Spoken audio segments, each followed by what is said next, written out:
That's the moment the Party for Socialism and Liberation says was inaudible in the critical incident video showing the police shooting that killed Adam Sykes. Today we tell Mike Brown and the ruling class that we won't be divided. We've seen these tricks before. Immigrants are not dangerous. Capitalism is.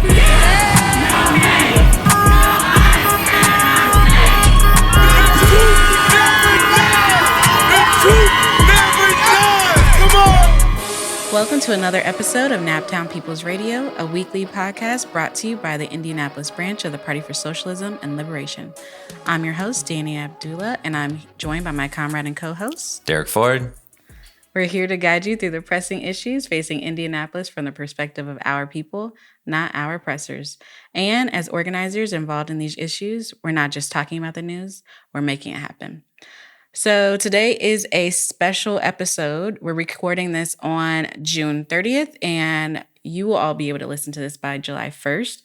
And, it may feel like there has been a lull in the movement, but believe me when I say things are happening.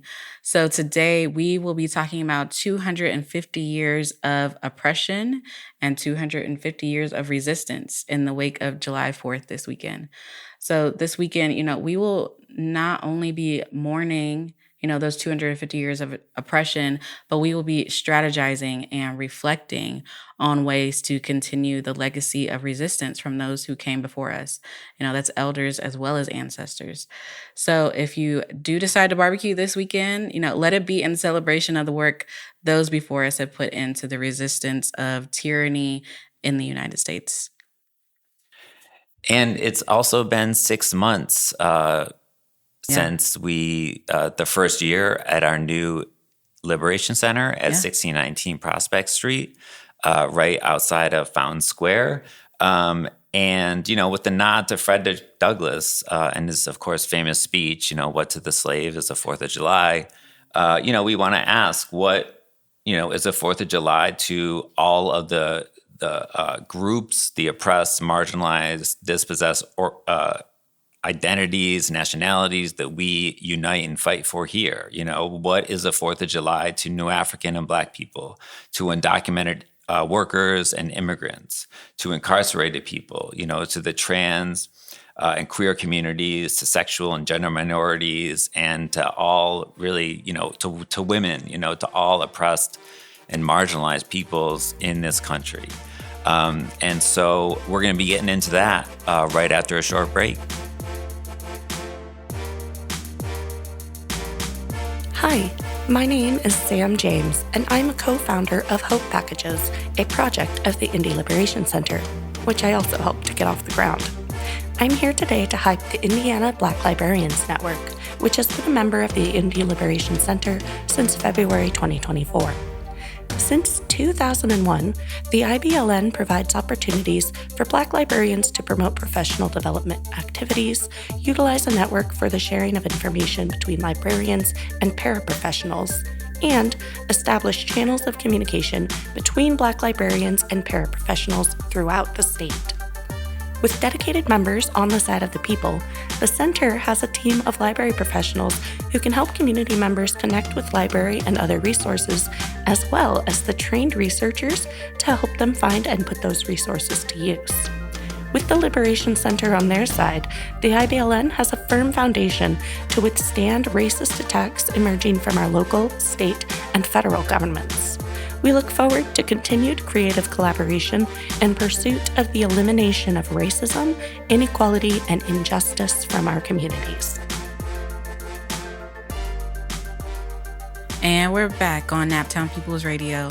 So we're going to start off, we just referenced Frederick Douglass for a second there. And so I want to actually go back to that speech of, what is the 4th of July to the slave, right? And in that speech, it's a great speech. You can literally Google it if you've never read it before, and you can find it everywhere. Also, actually, we're going to be reading it here on July 4th at the Liberation Center. So if you want to come read that with the community and then, rap about it with other people, that would be great. So you'll have that opportunity as well.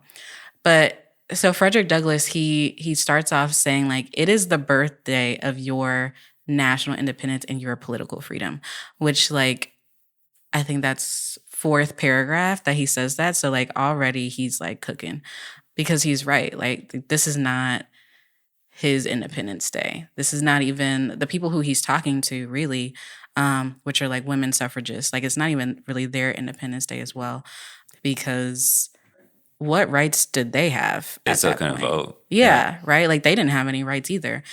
And so I know he says it's your Independence Day, but it's not even theirs. Most of them, there were some men there as well, but for the most part, it wasn't even their Independence Day. And then he goes on to say, 76 years of the United States being the United States at that point, and how the United States was really like still lingering in the period of childhood. And being that the country was so young at that point, there was hope. There was hope that like the country could, be reformed, right? Could come out, because it was in an impressionable stage of its existence, of her existence is specifically what he says, right?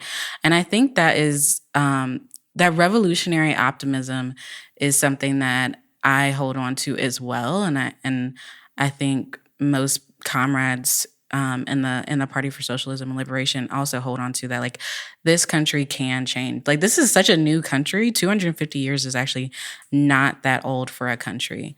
It's not like this is Great Britain or Greece or oh my God, or Greece. Yeah. Right. Like it's not like it's thousands of years old. And so there is hope there that like things can change. Things can, a revolution can happen. Things can, the United States is still figuring out who she is. If she's a girl, I don't know her gender, but still figuring out who she is. And there is, I'm going to quote Dr. Derek R. Ford in Education and the Production of Space. Y'all can probably get this book actually at the Indian Liberation Center if you would like to purchase it. But when Frederick Douglass is talking about reform, I want to kind of talk about what reformism is versus like reform. And so in it, in this book, Derek Ford, feel free to chime in, Dr. Ford. Derek Ford, he goes in to talking about one of the characteristics that makes this movement revolutionary is its rejection of reformism. This does not mean that it rejects reforms outright or in and of themselves. To be sure, reforms within the current system, the lessening of oppression, legislation of inclusion, a lowered rate of exploitation, and so on, must be demanded, won, defended, and advanced. They must not be seen as ends in themselves, however, but as temporary gains that work to galvanize a broader and more militant movement. Reformism is when reforms become the endgame of a project, which ultimately works to perpetuate relations of domination. This is one of Lenin's most scathing critiques of the Second International during World War I, which concerns a moment in communist history known as the Great Betrayal. This betrayal is what led Lenin and the Bolsheviks to split from the organization. So Lenin, he goes on to argue that this betrayal had material and economic roots. He believed that monopoly profits extracted by imperialist powers, those profits obtained over and above the profits capitalists squeeze out of the workers of their own country, made it possible to bribe the labor leaders and the upper stratum of the labor aristocracy so that they would unite with their exploiters in their own country against their allies in other countries. So that's to say some workers and socialist groups in imperialist countries were won over to the side of their national bourgeoisie by being offered incentives like higher wages for their ability to keep their party offices and newspapers and to maintain legal status. So I don't want people to be like, oh my gosh, Dani hates reform, because it's not necessarily the same thing, right? And Dr. Ford just did such a great job, so y'all should all check out that book. But yeah, so I wanted to start there because Frederick Douglass was cooking, and this was in 1852. Cooking. Appreciate it. Yeah. And I think that, the important thing about reforms is like that not only do they actually, like we want to fight for anything that makes the oppressed our lives easier, Right. Yeah. Yeah. I mean, obviously. But then we can become consumed in defending them because they're immediately attacked, But the important thing is like not only that it makes our lives a little bit better, but that we can use it to be like, see, we can change things because we're taught all our lives like, hey, there's these systems, like you can go write a letter to the editor or whatever, but like, it's been this way for 200 and what is it? 250 years. 250 years. And so it's not going to change, Which, by the way, I'm going to point out, like, Dani and I were talking about this earlier, like, shouldn't really be a point of pride. Like, our Constitution is 250 years old. Yeah. Like shit's changed in 250 years. Yeah. And, like... I was only 3/4 of a human being, apparently, 250 years ago, according to this country. So, lots of things have changed since then. I'm not like, yo, check out my car. It's 250 years old. Right. Like, it's dope. You know what I mean? Like, no, people be like, don't get a new fucking car. Yeah. Like, not supposed to cuss on here. Nah, you're not supposed to. No. But yeah, and I mean, if you think about like Syria wrote like 4 constitutions during their civil war, you know what I mean? Or not civil war, proxy war by the U.S.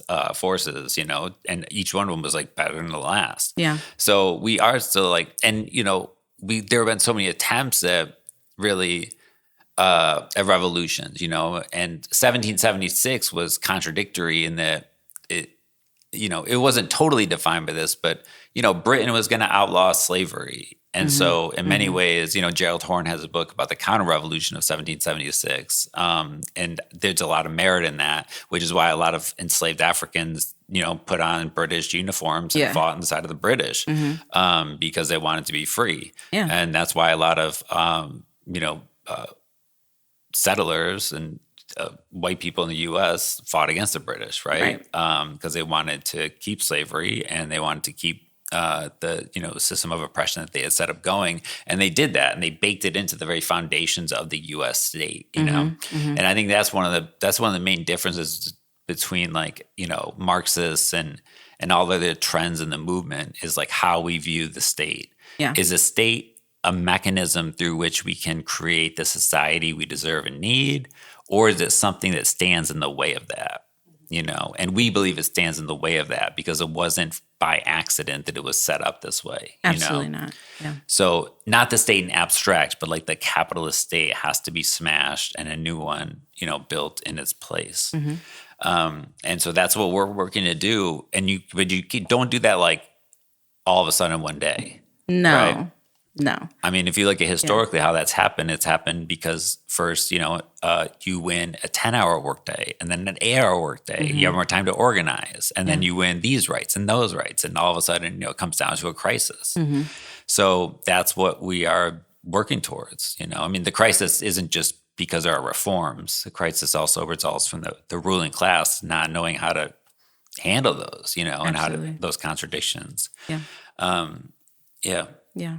Yeah. I mean, I'm thinking about, hopefully people make that connection, right? The reason why we have such long hour work days. Shout out to Comrade Lucas, because I was giving a speech for May Day recently. And I was like, yeah, back in the day, people had to work these hours. And Lucas was like, I still work those hours. So shout out to Comrade Lucas, who is still working, 12-hour days, whatever, and it still has time to help edit and produce this podcast and do all the organizing that he's doing. So shout out that's our Circle City shout out is Comrade Lucas, I guess. All right. I'm with that. I'm with that. But yeah, right. Like those were that is the point of it, is like it's not just to like make sure that their pockets are fatter. I mean, obviously, yes, that as well, but like 14-hour days, 12-hour days, hell, even 8-hour days, right? Like that is to make it so we're exhausted and we don't have time to organize. We don't have time to like, also to like, feed into our children and help them learn. And what does it mean to be a revolutionary, and how do we continue this same legacy of resistance that has lasted longer than 250 years. Actually, people have been resisting before this was the United States, long before this was the United States. So how do we keep up that legacy? And here at the Indian Liberation Center, that's what we do every day. And not just us here at the center who volunteer, but those who like come into our space. And this past month, June is over today, but like this past month, like I've met so many different people who have been, some who are also not from this country, and so that's been very cool to meet people who are, you know, immigrants, maybe a little like anxious and a little nervous for them, but it's been really beautiful to meet so many different people. And you know, we started off in this, so many comrades talk so much smack about like our first Liberation Center, and I love that little Liberation Center that had no windows, because I walked in there and I was like, yeah, this is where the revolution starts, right here. It's true. And all revolutions start with like 4 people in a room. Look, yeah, I was like, I knew that walking in there. I was like, it's so little. I thought it was cute. It was so little, and there were a lot of people in that small room at the time. But like it was very grassroots, and like I think if I had walked in and it was like, I don't know, people in like suits or something, I would have been like, all right, this is not for me. I gotta get out of here. But yeah, it started off in that little bitty like room at the A&P building, which is actually not too far from our current location, which is so funny. And there were no windows, and now we have, you know, and then we got to go to the 1800 building. That was shortly after I became a full member of the party, and now we're at 1619, which is wild because there's so many. I think I talked about this on here. I talk about it a lot actually, but like it gets me emotional thinking about how much we've grown in just a short amount of time that I've been in the party.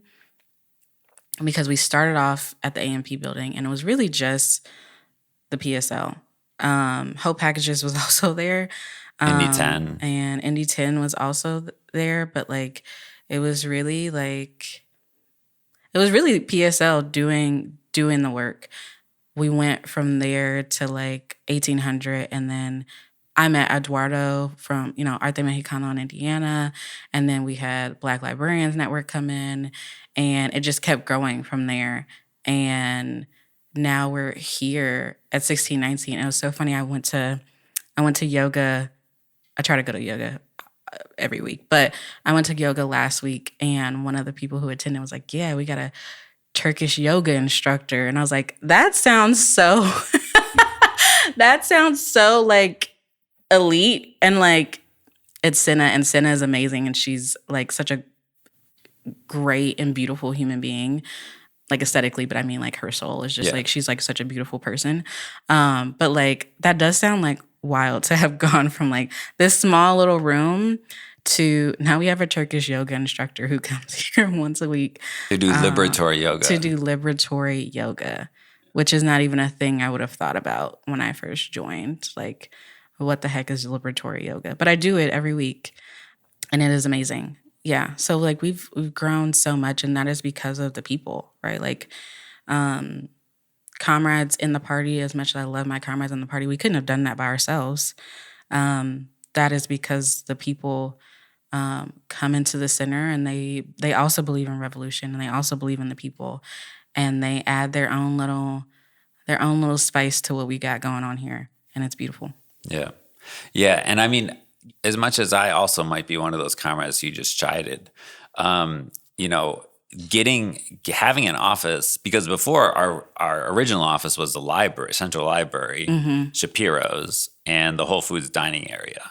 That's you wild. know, I mean, that's where we originally met. You know, and so it's a big, tremendous step when you're like not making 8 calls before a protest, being like, hey, do you have the double D batteries for the megaphone? Hey, do you have the megaphone? Who's got the banner? Who's got the banner sticks to hold it up with? Oh, shoot. We don't, it's not attached. We got to do this, you know, blah, blah, blah. Like, to have everybody. And also, the small space is nice because you're forced to work collectively, you know? But at the same time, this space, we've always dreamed of having a storefront that's accessible to the people. That was the main thing. And like having people walk by, like take a couple look at the posters and like what's going on, if there's an event or just like the content on the walls and then come in is really beautiful. And I've had so many great conversations with people. Maybe they've, including like we've had people come out of town and be like, yeah, we just want to like stop by while we were here, Yeah. And that's really amazing. And it is because of the community. Like when we moved here, it was the same as when we moved to 1800. Like we had like enough money to cover like 2 months rent. Yeah. And the same thing here, but here we are, 8 months later, something like that. And we're still making it happen because we believed that it was necessary to have a space like this, that if we collaborate, if we collectivize our knowledge and our skills, if we learn from each other and from our past mistakes and current mistakes and past failures and current failures and past successes and future successes, that like that's how you build a movement that can actually result not just in a political revolution where a different political oppressor, comes in, but a real social revolution that foundationally creates a new state, in the interest of the working and oppressed people. And, when you're 5 people sitting in a small room and you're talking about that, it takes a particular kind of person to be like, okay, yeah, let's do that, Yeah. But, I loved reading the autobiography of Hosea Hudson. He was a Black communist who, learned to read and write in the party.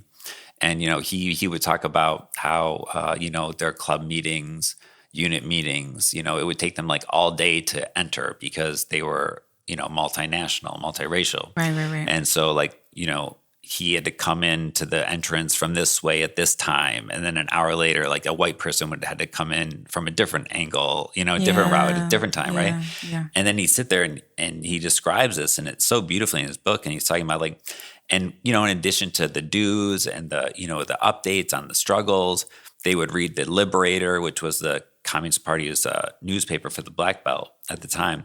And we would have serious discussions. What are we going to do when we take power? What are we going to do with the white workers, with the white farmers, et cetera? Like they were thinking in that, and that's what we need to do. Because if we aren't thinking, if that isn't our horizon, then like, what is it? Yeah. Right? Yeah. So as we fight for these reforms and like every single thing, I think in the last 6 months, we've organized and hosted like almost 130 events and actions, which is astounding. Absolutely. It's astounding.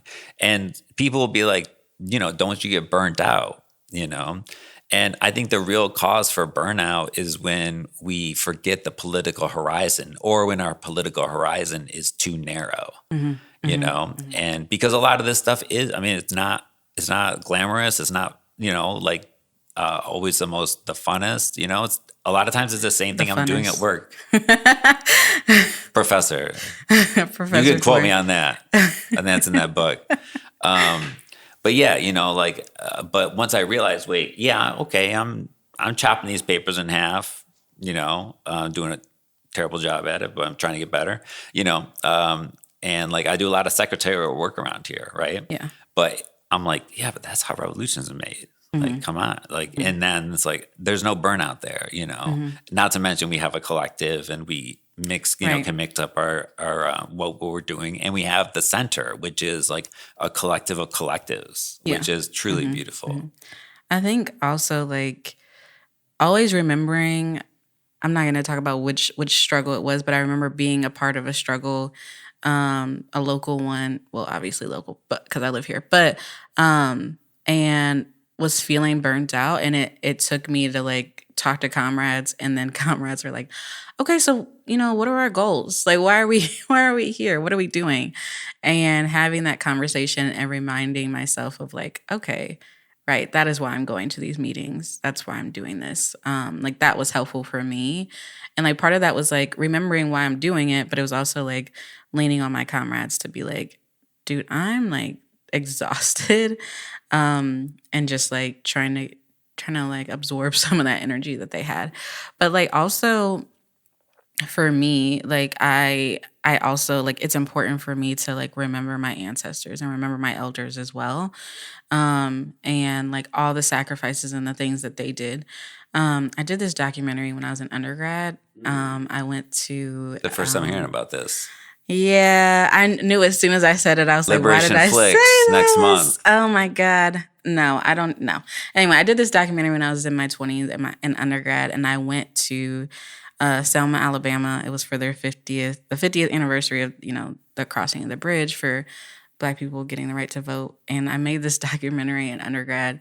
And in it, I talk about like, because I was pretty like angry in my early 20s, I think as most people probably are in their early 20s. And I like made this statement on it, and I was like, after I crossed the bridge, I was like, I don't understand how I could have been like, there's no point in me voting when like literally my ancestors got their asses beat for me to be able to vote. And I'm a little more flexible on my ideas for voting now, although I still feel like for me, I vote because my ancestors got their asses beat. I would never go up to somebody else and be like, you have to vote. But like, that's still that same vibe is what I remember when I think about like being tired. Like my ancestors literally like liberated themselves from being enslaved. Like this is a cakewalk, baby. Like I do not have to, I mean, I can pick up a gun, but like I don't have to pick up guns to free myself from enslavement, I am not enslaved. That's not the same case for comrades like Comrade Shaka, right? Who literally on paper is enslaved to this country, right? It is still legal for comrades like Shaka to be enslaved, for comrades like Beans to be enslaved, right? But like for me, I am not enslaved. Like this is a cakewalk. And you can fight for them. I can fight for them Without, yeah, with white people too, absolutely, and with people of all nationalities, which that was not always the case, right? I mean, you're talking about Comrade Hosea. Like, we just had a meeting yesterday, and I was able to just walk in, and my husband got off work, we drove here with our kid, and we walked in, and we had a meeting with comrades who are Black, comrades who are white, comrades who are Mexican, comrades who were Asian, right? Like I didn't have to like wait 2 hours to walk in, and like we are not where our elders and ancestors were, right? Like the sacrifices that they made have made it so much easier for us to do what we're doing now. And there's so many who came before us who were fighting for a future that they never got to see.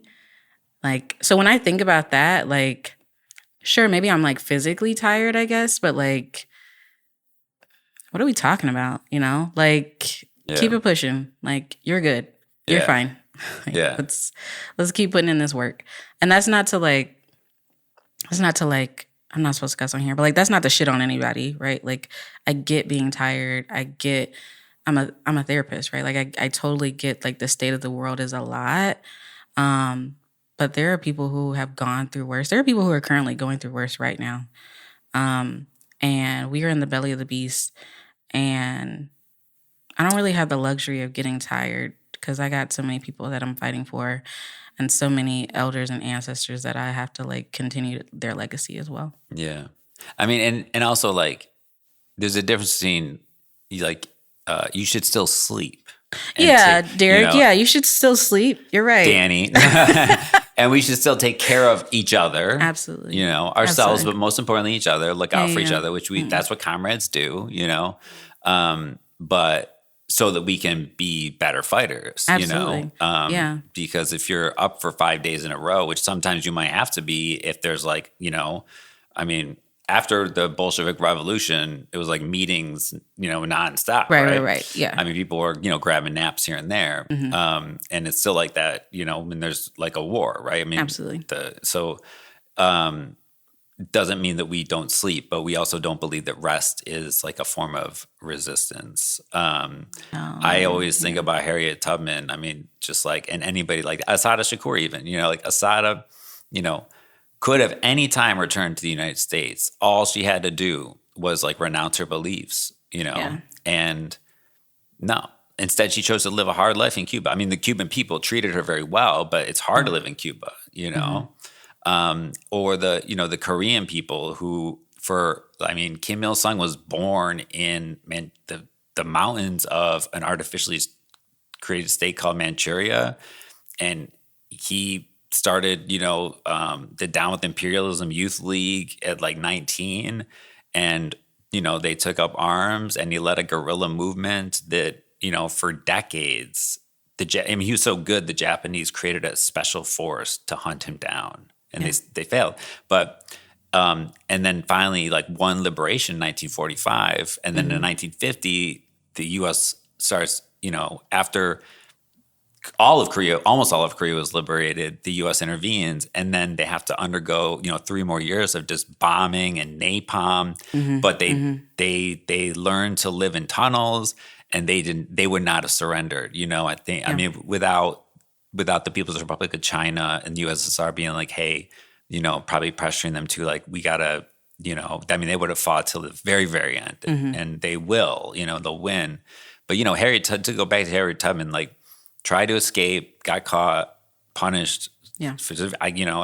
And then made it to Philadelphia, where she could have, with the Quakers, lived like a decent life. She could have lived a very good life, especially compared to where she was from before, but even compared to like most workers there, right? Yeah. But what did she do? She went back and back and back and back, and like that is I think putting our sacrifices on that kind of scale of history is really important, and because or else we are like we're forgetting that, and we're discounting it. It's like, oh, that was then, right. Yeah. And we can learn from that, right? Like I've talked about this on here before of like, and there is a balance. There's a balance in everything. There's a balance in life of like, okay, I do need to rest. I do need to sleep. You literally need to sleep. Please, for the love of God, you need to sleep. There's so many things that can happen to you if you're not sleeping. We also need to enjoy the things about life. That's great as well. My husband really likes to make Gundams. Like, that's his thing. Make what?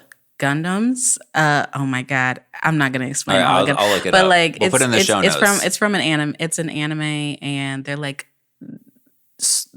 robots, but they're soldiers. It's like, it's a whole thing. It's a whole thing. Anyway, you've been to my office before. I have some in my office. Okay. Yeah. Okay. Anyway, but like, that's his thing, right? Like that's a way for him to like decompress. Like that is his, all right, daddy's building his Gundams, let him do his thing, right?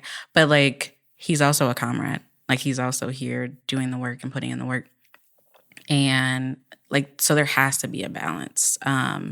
And it is a sacrifice. It is a sacrifice to like come in and do the work. I'm not going to say it's not. I've definitely had conversations with comrades who are not in the party, and they're like, I love the PSL. I'm not joining because y'all be doing a lot. And like, I don't have an argument against that one, because we do a lot, because there's so much to be done. But like, yeah, I love the example of Harriet Tubman, because she could have just, this narrative today of like, Black people, like, we've done enough, like, sit down, and like, and Harriet Tubman could have sat down. She could have, like, she was also disabled. Like, she definitely could have like not done what she did. But then like, where would all those people be? Where would we be if it wasn't for Harriet Tubman going back and saving people? And she's, and like, I love this quote from Harriet of her saying, I could have saved more. Yeah. If they knew they were slaves. And I'm like, I think about that all the time with people who are like, Black people, we've done enough. I'm like, if only you knew that you were still in it. Like, we still in it. It's not to the same degree as, Frederick Douglass in 1852. It's not to the same degree as Harriet Tubman. It's not even to the same degree as it was even like, 50 years ago, 70 years ago, whatever. But like, we're still in it. And I don't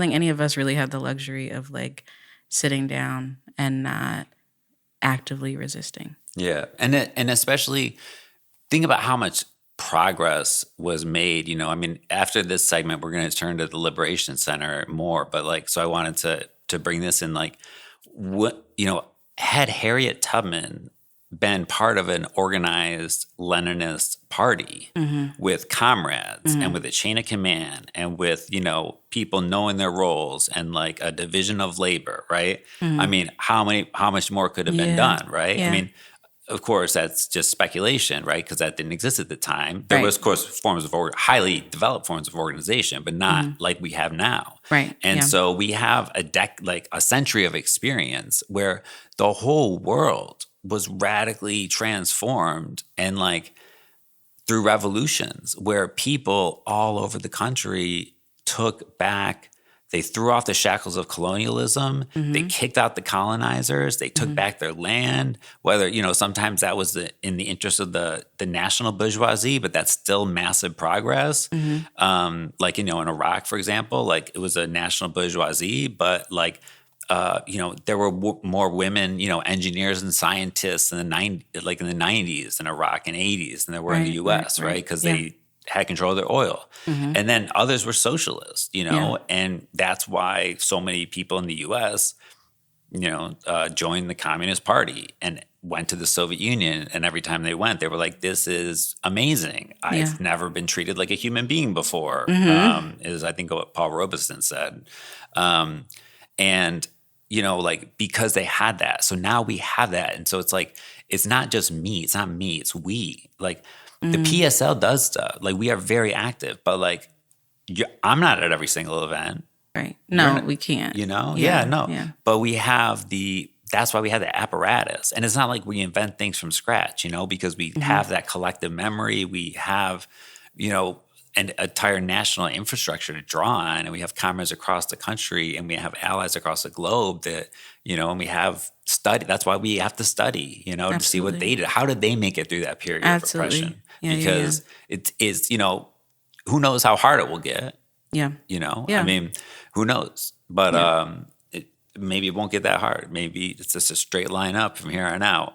I doubt it. That's now history. I've seen history work, but I think that's one of the things about it too. When people look at the party, they're like, "Damn, like you guys must have like 800 members in Indianapolis," and I'm like, "No, like, but it's a good thing that you think that, It is a good thing because it means that we're effective, Absolutely. and that our members aren't just like, here's $5, I'm a member, right? Right. It means that they're paying their freedom dues, like the real dues. Absolutely, yeah. I'm thinking about. I know I've seen the like slogan like "joy is resistance," and I think actually you just mentioned it, right? Like, or no, you were saying like rest is resistance, but like this phrase of like joy is resistance, which I guess it can be, depending on how you go about it. But like, I think resistance is joy. Yeah. Yeah. Like, yeah, that's where I get my joy from, is resistance. Oh yeah, I'm with that. All right. Well, after a short break, we will be back with the final part of this segment. All right. Hey, this is Rissa Wilson, and I'm a volunteer with the Indianapolis Liberation Center, who also serves as the manager of the Indy Liberation Store, our city's one-stop shop for organizers and activists. We're located at the front of the center just off of 1619 Prospect Street, and want to encourage you to come in any day of the week between Tuesday and Sunday to check out our growing selection of art, prints, and other artworks. We've got buttons, stickers, t-shirts, and our carefully curated selection of books at prices lower than Amazon. The book Dani cited in today's episode was Education in the Production of Space, Political Pedagogy, Geography, and Urban Revolution. It is available in hardcover for 80% cheaper than Amazon and in paperback for 50% off. Other newly stocked titles in our store include The Women in War Reader, Perfect Victims, and How Europe Underdeveloped Africa. So stop in anytime to pick up your next revolutionary read, radical merch, and talk with volunteers and organizers about the center. We hope to see you in our liberated space soon.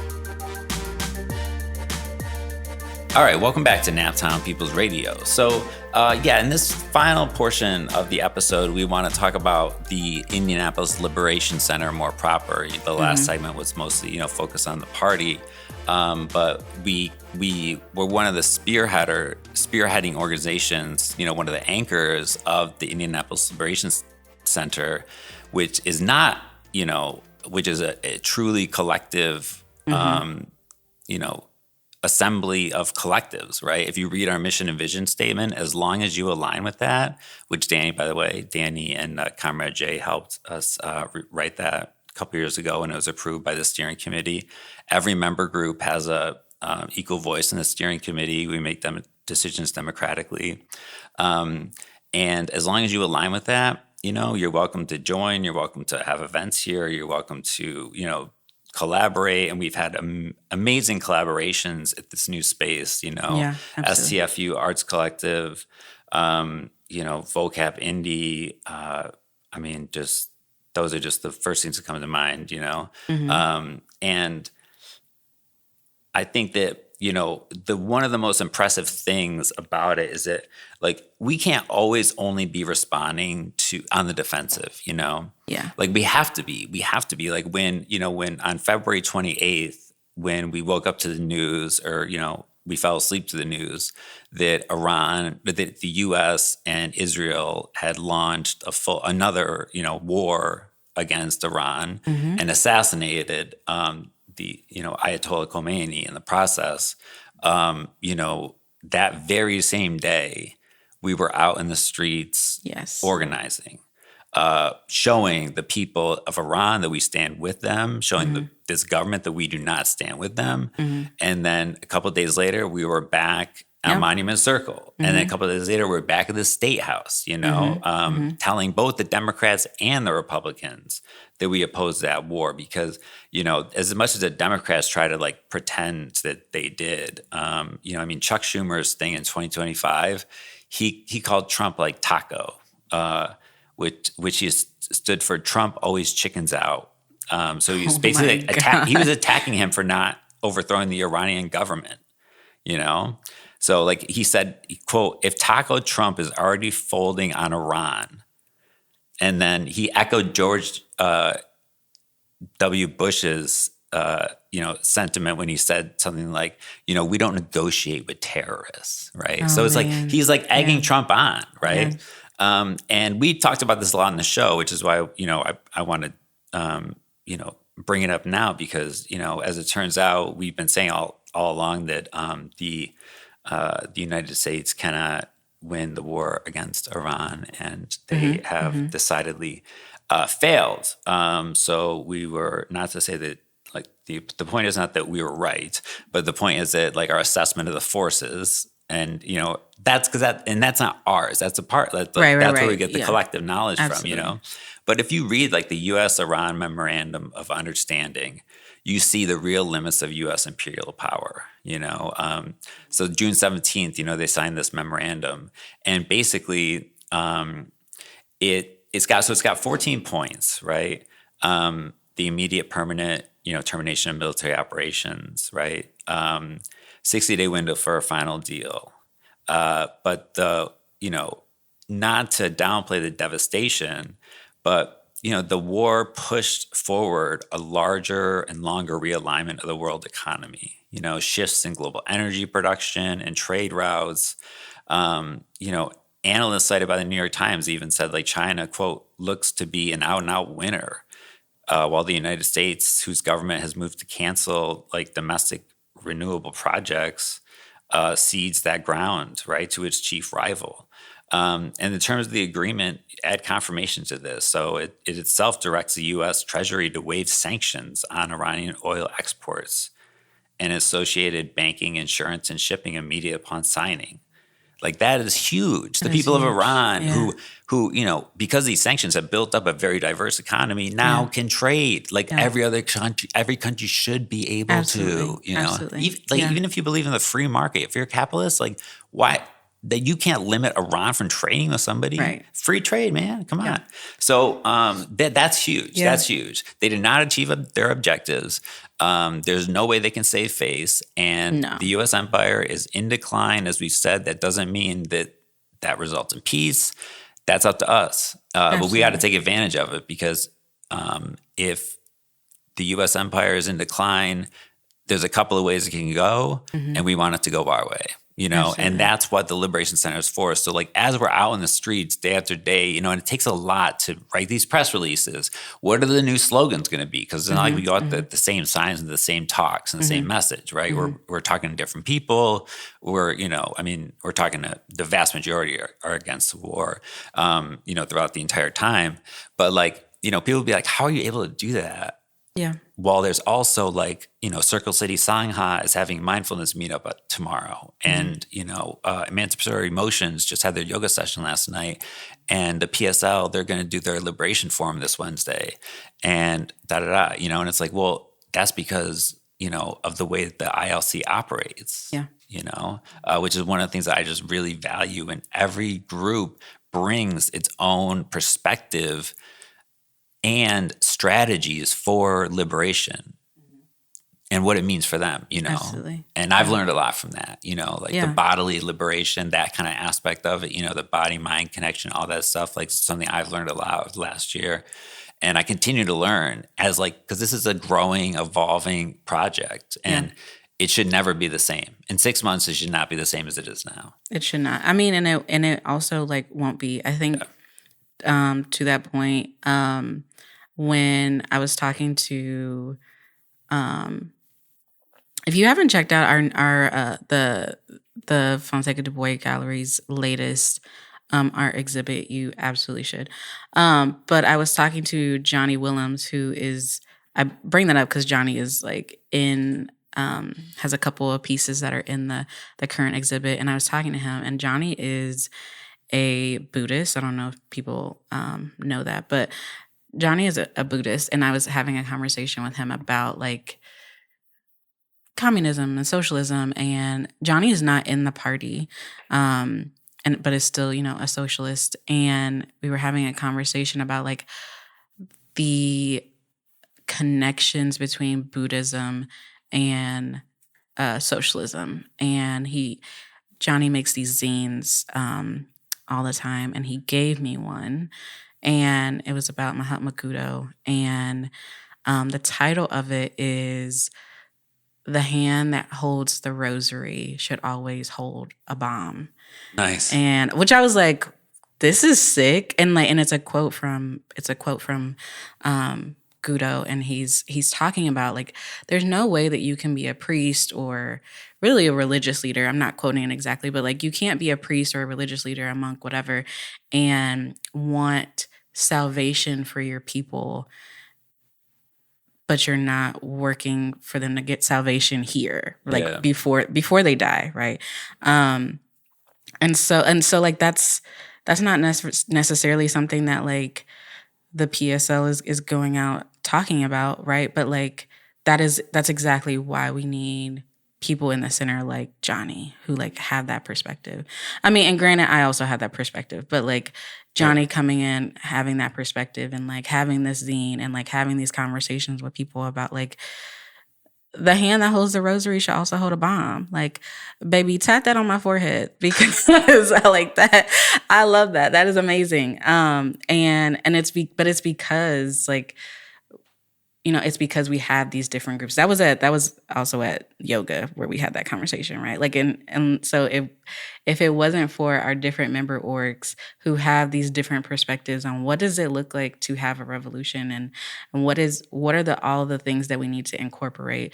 Touchgrass Indie is all about like the environment, right? Like, if we're not saving the environment, like we're kind of done, right? Like where would we be if it wasn't for the earth?